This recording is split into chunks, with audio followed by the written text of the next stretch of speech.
நம்ம அண்ணன் ஒருத்தர் சமோசா ரெடி பண்ணிகிட்ருக்காரு. ஸோ அதான் இந்த வீடியோவில் பார்க்க போகிறீங்க. உங்களுக்கு சமோசா பிடிக்குன்னா ஒரு லைக் ஒன்று தட்டிடுங்க. ஸோ இதான் சமோசாக்கான ஸ்டஃபிங்கு, இதான் சமோசாவான பேட்டர்னு. அவ்வளோதான், கோன் மாதிரி மடிச்சுட்டு உள்ளே ஸ்டஃபிங் வச்சுட்டு அவ்வளோதான், சுற்றி தண்ணி லைட்டாக தடவிட்டு அப்படியே எவ்வளோ அழகாக மடிக்கிறார் பாருங்கள். அவ்வளோதான், சமோசா ரெடி.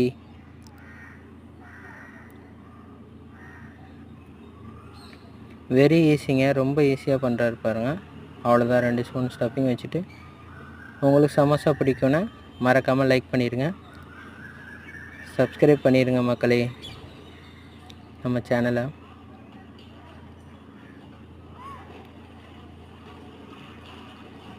அவ்வளோதான், மடித்து இந்த மாதிரி வச்சுட்டு அப்படியே எண்ணெயில் போட்டு பொரிச்சு எடுக்க வேண்டியதான். சமோசா ரெடி.